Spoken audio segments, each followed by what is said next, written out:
Artificial intelligence एक अभिप्राय ये है और उसी बुद्धिमत्ता से है कि खुद सोचने समझने की चीज़ों को अंजाम देने में सक्षम होना। आर्टिफिशियल इंटेलिजेंस टर्म का सर्वप्रथम 1955 में जॉन मैकाले ने उछाला था। इन्होंने ही फादर ऑफ एआई कहा जाता है। 21वीं सदी में हम चौथी औद्योगिक क्रांति में प्रवेश कर रहे हैं, तो एक अहम सवाल उठा है, क्या आर्टिफिशियल इंटेलिजेंस इंसानी बुद्धिमत्ता को पीछे कर सकता है? इस सवाल पर कई बड़े बुद्धिजीवियों को मानना है, हाँ ऐसा हो सकता है। सदी के महान वैज्ञानिक रहे स्टीफन हॉकिंग का कहना है कि आने वाले भविष्य में आर्टिफिशियल इंटेलिजेंस मानवों को दौड़ में पीछे कर देगा। वहीं एलन मस्क का कहना है कि आर्टिफिशियल इंटेलिजेंस मानवता के लिए सबसे बढ़िया है और सबसे बुरी दोनों चीज़ें साबित हो सकती है। एक लोकप्रिय गेम का नाम है अल्फागो। इस गेम में इतने पॉसिबल मूव्स है जितने शायद हमारे ज्ञात ब्रह्मांड में एटम्स भी नहीं होंगे। 2017 में इसी गेम में जुड़ी एक हैरान कर देने वाली घटना निकलकर सामने आई। गूगल के एआई डीप माइंड ने इस गेम को दुनिया के सर्वश्रेष्ठ खिलाड़ियों को हरा दिया था। विशेषज्ञों ने बताया कि इस दौरान डीप माइंड करोड़ों मूव्स को एलिमिनेट करके ऐसे पॉसिबल मूव्स को चला रहा था जिससे देखकर सामने बैठा विश्व सर्वश्रेष्ठ खिलाड़ी चकित हो जा रहा था। इस घटना ने विज्ञान जगत में एक नई बहस छेड़ दी। डीप माइंड के पास गेम से जुड़ी कई जानकारियां बल पर उसने सबसे सर्वश्रेष्ठ खिलाड़ी को हरा दिया। वहीं भविष्य में जब भी किसी हाईटेक आर्टिफिशियल इंटेलिजेंस के पास मानव जाति के इतिहास का वह सारा ज्ञान आ जाएगा जिससे हम अपनी क्रमागत उन्नति में बटोरा है, तब क्या ज्ञान की बात, क्या वाकई आर्टिफिशियल इंटेलिजेंस सदी के अंत इंसानों से आगे निकल जाएगा? आर्टिफिशियल इंटेलिजेंस से अभिप्राय एक ऐसे कृत्रिम बुद्धिमत्ता से है जो खुद सोचने समझने और चीज़ों को अंजाम देने में सक्षम है। आर्टिफिशियल इंटेलिजेंस की टर्म को सर्वप्रथम 1955 में जॉन मैकार्थी ने उछाला था। इन्हें ही फादर ऑफ एआई कहा जाता है। 21वीं सदी में हम चौथी औद्योगिक क्रांति में प्रवेश कर रहे हैं, तो एक अहम सवाल उठा है, क्या हम आर्टिफिशियल इंटेलिजेंस इंसानी बुद्धिमत्ता को पीछे कर सकता है? इस सवाल पर कई बड़े बुद्धिजीवियों का मानना है, हाँ ऐसा हो सकता है।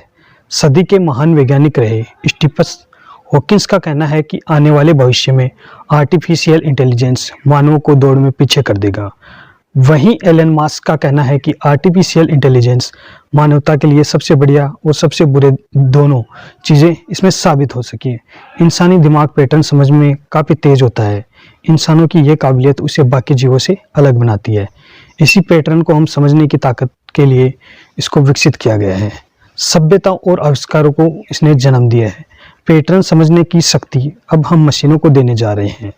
इसमें एक बड़ा खतरा उभर सकता है। इंसानों का मस्तिष्क एक सीमित मात्रा में ही सूचनाओं को एकत्र करता है। उसी सूचनाओं के दम पर हम नए रास्तों को तलाशता है। वहीं आर्टिफिशियल इंटेलिजेंस इस मामले में इंसानों से कहीं ज़्यादा आगे हो सकता है। उसके पास अनंत मात्रा में डेटा को संग्रह करने की क्षमता होगी और जितना ज़्यादा उसके अंदर डेटा होगा वहीं उसे प्रोसेस किया जा सकेगा, उतना ही बड़ा उसका परिणाम निकलेगा। भविष्य ही अब तय करेगा कि यह परिणाम इंसानों के उद्देश्य से मेल खाते हैं या नहीं। एक लोकप्रिय गेम का नाम है अल्फा। इस गेम में इतने पॉसिबल मूव्स है जितने शायद हमारे ज्ञात ब्रह्मांड में एटम्स भी नहीं होंगे। 2017 में इस गेम से जुड़ी एक हैरान कर देने वाली घटना सामने निकल कर आई थी। गूगल के एआई डीप माइंड ने इस गेम के दुनिया के सर्वश्रेष्ठ खिलाड़ी को हरा दिया था। विशेषज्ञों ने बताया था कि इस दौरान डीप माइंड करोड़ मूव्स को एलिमिनेट करके इसे पॉसिबल मूव्स चल रहा था, जिसे देखकर सामने बैठा विश्व सर्वश्रेष्ठ खिलाड़ी भी चकित हो गया था कि ऐसा कैसे हो रहा है। आजकल मार्केट में ऐसे टूल्स मौजूद है जो आपको जो घंटों का काम एक सेकंड में एक क्लिक में कर देंगे। दोस्तों, एआई टूल्स जैसे मानव को चुनौती देने जा रहा है।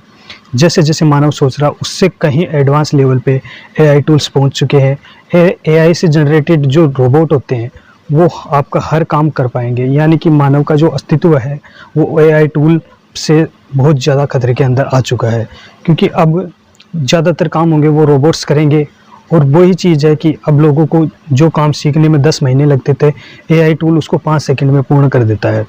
तो इससे लोगों को क्या है, जो वर्क करने की क्षमता होती है वो ख़त्म हो जाएगी। एआई टेक्निक इतना है कि 10 जो लोग काम कर रहे थे उसको 1 सेकंड में कर देगा और कम खर्चे में कर देगा। और मौजूदा दौर में मशीन लर्निंग पर ज़्यादातर कंप्यूटर और मोबाइल फ़ोन्स काम कर रहे हैं। आर्टिफिशियल इंटेलिजेंस का अभी शुरुआती विकास हो रहा है। शुरुआती विकास में ही इसने कई हैरत अंगेज कारनामे हैं वो आपके सामने ले आया है। धन्यवाद।